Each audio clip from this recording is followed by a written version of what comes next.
देखो ये जो जो नया चैप्टर है एप्लीकेशन ऑफ डेरिवेटिव, डेरिवेटिव में हम लोगों ने काफी कुछ सीख लिया। एप्लीकेशन ऑफ डेरिवेटिव में इसमें कई सारे सब टॉपिक हैं।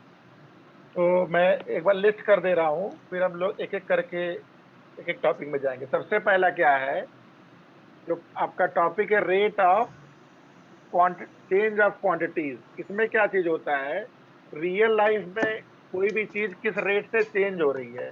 जैसे फिजिक्स में हमने पढ़ा है कि रेट ऑफ चेंज ऑफ जो तुम्हारा डिस्प्लेसमेंट होता है उसको वेलोसिटी डीवी बाई बोलते डी हैं। T. D v d by by d d t t. उसको एक्सेलरेशन डी बोलते एक्स बाई हैं। D t. हाँ जी सर। ठीक है, तो रेट ऑफ चेंज ऐसे ही यहाँ पे कोई कोन है, उसमें पानी भर दिया गया है, पानी किस रेट से निकल रहा है। तो कई सारे रेट रेट के बारे में स्टडी करेंगे। तो ये पहला टॉपिक है हमारा, ठीक है, इसका सब टॉपिक है एक तरह से। दूसरा जो इसमें बताया गया है, increasing decreasing function, increasing decreasing function, increasing and decreasing function. क्योंकि डिक्रीजिंग इंक्रीजिंग फंक्शन, फंक्शन में वाई और एक्स में जो ग्राफ बनता है उसका जो स्लोप होता है वो डेरिवेटिव होता है, हमने पढ़ा है। तो डेरिवेटिव के हेल्प से हम स्लोप बता सकते हैं, और स्लोप से हम फंक्शन की टेंडेंसी बता सकते हैं कि फंक्शन ये आगे जाके इंक्रीज कर रहा है कि डिक्रीज कर रहा है। ठीक है, इसमें हम लोग को वेवी कर्व का थोड़ा सा यूज पड़ेगा। ठीक है, वेवी कर्व का कि किस तरह तुम्हारा फंक्शन वो आगे पीछे घट रहा है बढ़ रहा है। तो थोड़ा सा इसको मैं फिर से समझा दूंगा। ये दो चीज हो गया। उसके बाद तीसरा जो हमारा कैलकुलस का जो पार्ट आता है, ये मेनली ये कोऑर्डिनेट ज्योमेट्री से जो इंटीग्रेशन हो रहा है, tangents and normal, tangent and normal, जो हमने 2D में कोऑर्डिनेट ज्योमेट्री में 11th में पढ़ा है, that is basically very specific to some curve. जैसे सर्कल था, पैराबोला, हाइपरबोला और इलिप्स। लेकिन आज इस टॉपिक में जो स्कोप है ये कैलकुलस से किया जा रहा है। तो कैलकुलस से बेसिकली कोई भी कर्व को तुम निकाल सकते हो। एक बहुत ही जनरल तरीके से बताया जाएगा। इस कॉन्सेप्ट को हम लोग वहां भी लगा सकते हैं।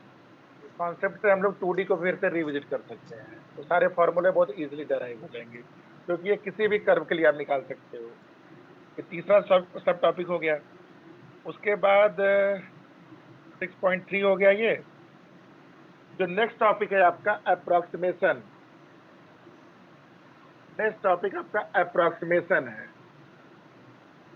अप्रोक्सीमेशन में हम लोग क्या करेंगे, जैसे आपसे पूछा गया कि रूट 8 कितना होता है, तो आप मान लो क्यूब रूट ऑफ 8 पूछा गया, तो आप लोग फट से बता देते हो कि क्यूब रूट ऑफ 8 2 होता है। लेकिन अब तुमसे पूछा जाए क्यूब रूट ऑफ 8.01 कितना होगा, या क्यूब रूट ऑफ 8.0.01 कितना होगा। अब ये निकालना आसान नहीं है। या तो इसके लिए लॉगरिथमिक यूज करना पड़ेगा हमको, लॉगरिथमिक टेबल यूज करना पड़ेगा, लॉग एंटी लॉग, या हम लोग इसको कैलकुलेट से कर सकते हैं। क्यों, क्योंकि 8 में बहुत ही थोड़ा सा चेंज हुआ है, 0.001।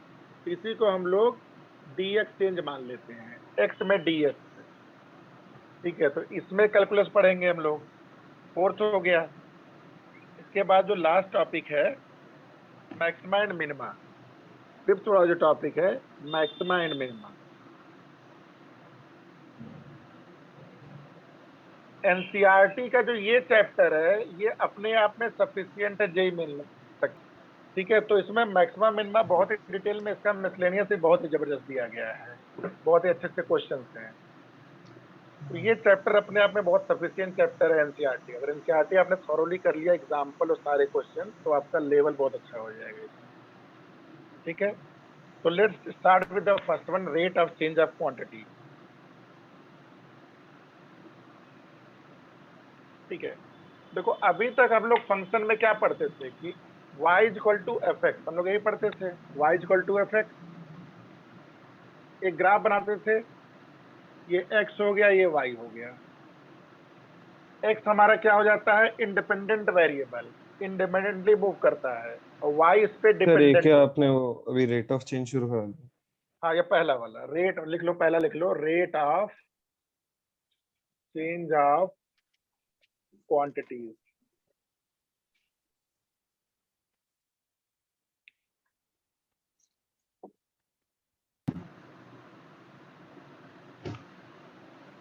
तो इसमें rate of change of quantities, quantities मतलब कोई भी फिजिकल क्वांटिटी जो चेंज हो रही है उसमें किस रेट से चेंज हो रहा है।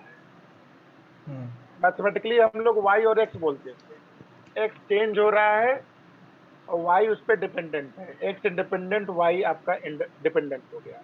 लेकिन रियल लाइफ में आप एक्स को कुछ भी ले सकते हैं और वाई हमारा कुछ भी हो सकता है। वाई आपका वॉल्यूम हो सकता है, वाई आपका सरफेस एरिया हो सकता है, वाई आपका मतलब टोटल सरफेस एरिया, ठीक है। और एक्स आपका डिस्टेंस हो सकता है, डिस्प्लेसमेंट हो सकता है, टाइम हो सकता है। ये भी हो सकता है कि इधर आप सरफेस एरिया ले लीजिए, इधर आप वॉल्यूम ले लीजिए, वॉल्यूम चेंज हो रहा है सरफेस एरिया के रिस्पेक्ट में।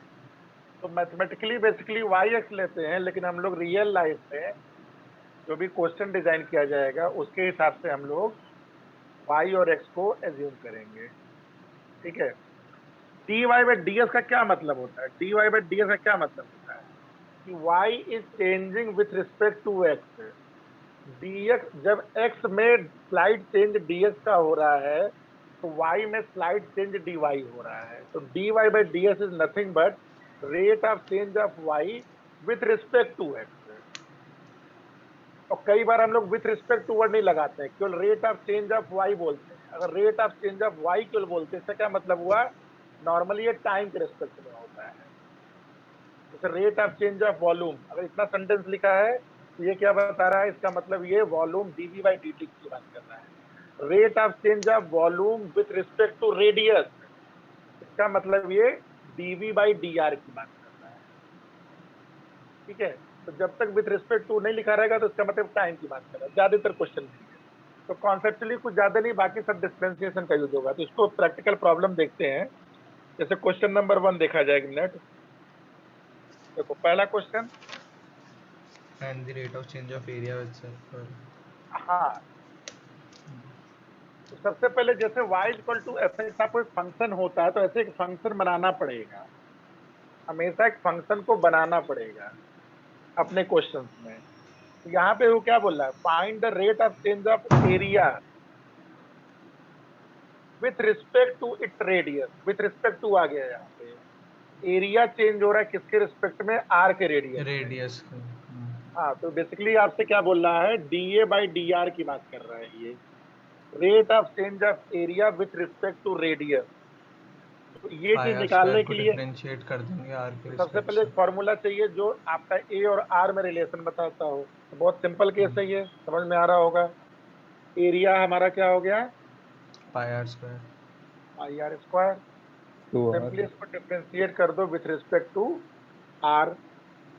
तो d a by d r क्या हो गया हमारा? Two 2r. Pi r. ये एक फंक्शन हो गया। इसमें पूछा गया है सर कि जब pi आर, कांस्टेंट. अच्छा हाँ समझ पाई गया. कांस्टेंट है, हाँ, हम्म, ठीक है। हम्म. तो सिंपली आपको पूछा गया कि जब आर की वैल्यू 3 है तो उस समय क्या रेट होगा, जब आर की वैल्यू 4 है तब क्या रेट होगा। तो निकाल लो। इसको ऐसे लिखते हैं, देखो, d a by d r, यहीं पे नीचे, when r is equal to 3, ये हो गया 2 पाई इंटू 3, 6 पाई। यूनिट क्या होगा? यूनिट जरूर लिखो इसमें। यूनिट क्या होगा? कुछ दोगा यूनिट? हाँ, सेंटीमीटर है। यूनिट क्या हो जाएगा इसका? Centimetre. Centimetre. Centimetre square by centimetre हो रहा है। ये पहला पार्ट हो गया। ऐसे बी पार्ट कर लो जरा, तो सिंपली 8 पाई हो जाएगा। समझ में आ गया? Yes sir. तो सभी यस क्वेश्चन में सर। आपको एक रिलेशन बनाइए। सेकंड क्वेश्चन देखो,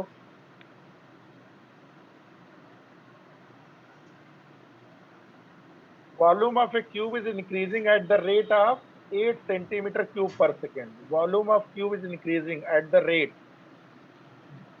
मतलब आपको क्या दिया गया है? ये DV dv by by D T, d. D T दिया d. गया है, ये दिया है ना, हाँ sir. Yes sir. At the rate 8 centimetre cube per second. How fast is the surface area increasing when length of edge is 12 centimeter?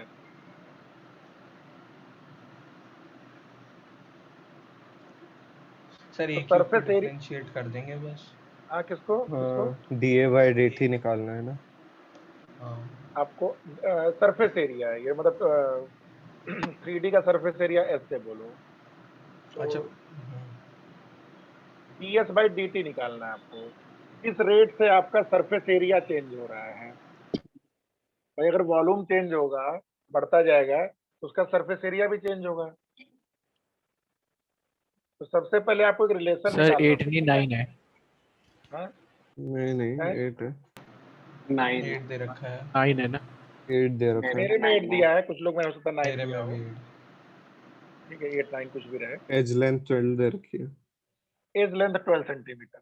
तो आपसे ये पूछा जा रहा है कि ds by dt find out करो जब उसकी लेंथ की एज 12 सेंटीमीटर रहे। तो सबसे पहले क्या करना पड़ेगा आपको, s और v में एक रिलेशन बनाना पड़ेगा। सर ले आएंगे ना।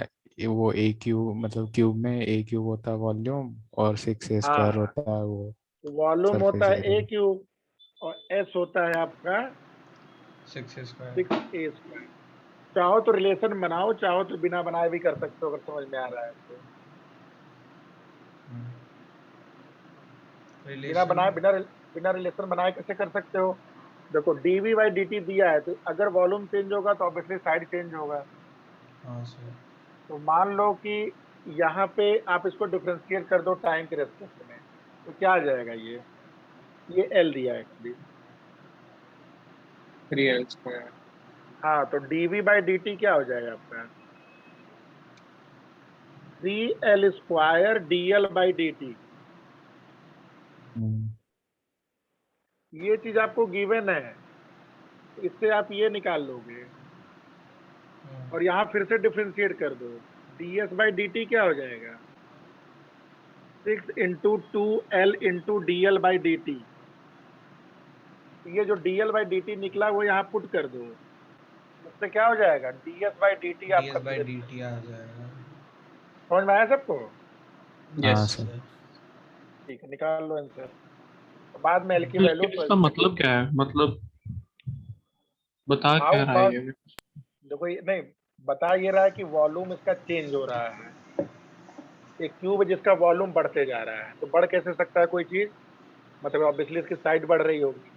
अब अगर इसकी साइड बढ़ रही है, वॉल्यूम बढ़ रहा है, तो इसका सरफेस एरिया भी तो बढ़ता जाएगा। ये जैसे बोल पहला रहा। एग्जांपल था, उसमें हाँ रेट आया 2πr। हाँ फिर पूछा जब r 5 सेंटीमीटर है, देन दस द एरिया ऑफ सर्कल इस, तो रेट बढ़ रहा है। हाँ, वहां बढ़ रहा है। अभी तो पहले तुम्हारा 4 पाई 6 पाई था, फिर 8 पाई हो रहा है वहां। लेकिन रेट जानते हो, rate with respect to radius है, टाइम से नहीं है। रेडियस के रिस्पेक्ट में, मतलब रेडियस अगर बढ़ेगा तो एरिया बढ़ेगा। डीए बाई डी आर है। डीए बाई डी आर क्या मतलब है कि रेडियस में अगर सर चेंज ds होगा, बाई dt। पहले वाले में फर्स्ट क्वेश्चन में डीए बाई डी आर था। इस क्वेश्चन में डीएस बाई डी टी आपसे पूछा गया है। How fast is the surface area increasing? कितनी तेजी से surface area, with respect to नहीं बोल रहा है यहाँ पे, क्योंकि यहाँ पे नहीं बोला है तो बाय डिफॉल्ट आपका टाइम के रिस्पेक्ट में हो गया। समझ में आया? समझ में आया? तो सर डीएस ये बाई डी समझ टी। नहीं आया सर, ये सेकंड वाला। सर अगर सिमिलरली ऐसे डेंसिटी पूछ लिया तो डेंसिटी डिक्रीजिंग हो जाएगा। हाँ, वो तुम्हें देखना पड़ेगा निकाल के। सर ये वाला समझ नहीं आया कि नहीं डी यार, बाई कोई डी बात नहीं। टी देखो के। एक काम करो, इसको तुम एक काम करो, एक रिलेशन बना लो। इसको एक रिलेशन बना लो। देखो ओके सर।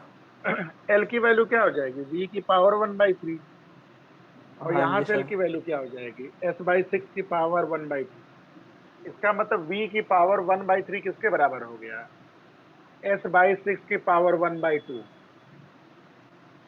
बड़ा कॉम्प्लेक्स है, इसको करो पावर 6 कर दो, तो ये v² हो गया s/6। ये हो जाएगा क्यू। ये चीज समझ में आई? हाँ हाँ जी सर।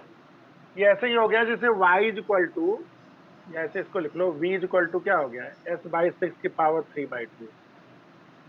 ये ऐसे ही हो गया जैसे y is equal to x/6 की पावर 3/2 हो गया। Okay sir. ठीक तो है, सर समझ में डी आया? वाई बाई डी टी कर दें। तो जैसे डी चाहो तो हाँ, मतलब तुम्हें डीवी बाई डी टी दिया, इसको तुम टी के रेस्पेक्ट में, जैसे इसको टी के रेस्पेक्ट में डिफरेंशिएट करना जानते हो, डी वाई बाई डी हाँ टी, जी उधर सर। भी डी, ऐसे इसको टी के रेस्पेक्ट में डिफरेंशिएट कर दो। Okay sir. तो क्या हो जाएगा ये डीवी बाई डी टी, इधर क्या हो जाएगा, पावर रूल लगाओ, 3/2, एक मिनट नहीं, पहले तो 3 बाई कांस्टेंट बाहर कर लो, कांस्टेंट बाहर कर लो, 6 की पावर 3/2 बाहर हो गया, बचा क्या, D by d T of, बचा क्या, एस की पावर 3/2, ये बचा है। हाँ जी सर। क्या हो गया, 1/6। आंसर अब देखो मैं, ये क्या हो जाएगा, 3/2 एस की power 1/2 D S by d T. समझ में आया? Yes sir. अब देखो क्या हाँ क्या जी सर। गिवन है, डीवी बाई डी टी आपको गिवन है, अब बोलना आप डीएस बाई डी टी तब बताइए जब लेंथ 12 सेंटीमीटर हो गई है। तो जब लेंथ 12 सेंटीमीटर हो गई है, तो यानी कि आपको डीएस बाई डी टी निकालना है, बस डीएस बाई डी टी निकालना है कब, जब लेंथ 12 सेंटीमीटर हो गई है। कि किसके बराबर हो जाएगा, 6 इंटू 3/2, मैं कैलकुलेट बाद में कर लेना, मैं बस लिख दे रहा हूँ, 3/2 into d v by d t 1/√s, यही होगा ना फॉर्मूला। हाँ जी सर। अब जब एल की वैल्यू 12 होगी तो सारी वैल्यू पुट कर दो, ये तुम्हें दिया गया है dv by d t 8, sir 8/3 तो नहीं है।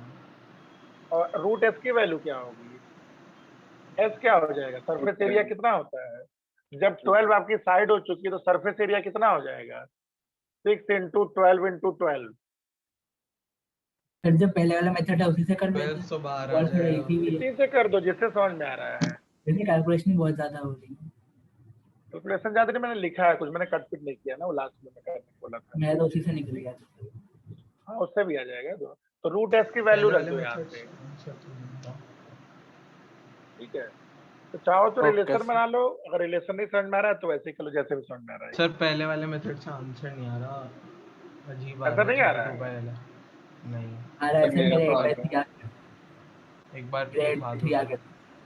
सर पहला वाला भी एक बार समझाई दो, क्या पता वो समझ आ जाए। पहले वाले में क्या दिया था, वॉल्यूम कितना होता है, एल क्यूब होता है, एरिया कितना होता है, 6L स्क्वायर होता है, डीवी बाई डी टी आप निकाल लो पहले, L square DL by d T, DS by d T क्या हो जाएगा, 12L हो 6 इंटू जाएगा। 2L DL by d t. हाँ सर। तो DL बाई डी टी दोनों में देखो क्या हो जाएगा, DL बाई डी टी, मैंने तो एल की ये वैल्यू डाल dv दी, by dv by dt d तो की वैल्यू 8 डाल दिया हुआ है। DL बाई डी टी 8 नहीं दिया है, ये DV बाई डी टी 8 दिया है, सर वही ये तो आपका बोला dv बाई dt 8 दिया हाँ है। DV 8 दिया है, तो 8/3L by square, value 3L बाद में स्क्वायर। ये DL बाई डी टी हो गया। हाँ सर वो इसकी वैल्यू 3L स्क्वायर क्यों मल्टीप्लाई किया DL by D multiply T? नहीं किया, इसको डिफरेंशिएट किया है। अच्छा ओके। ठीक है सर। मेरे तो को यहाँ भी मल्टी। यहाँ भी डिफरेंशिएट किया है, ओके सर ठीक। तो 6 बाहर हो गया, L स्क्वायर 2L। तो देखो यहाँ से DS बाई डी टी कितना आ गया, 2 मतलब 12 into L, DL by d t की वैल्यू यहाँ से पुट कर दो तो कितना आ जाएगा, 8/3L स्क्वायर। L square. देखो सिंप्लीफाई करो, L से L कट गया,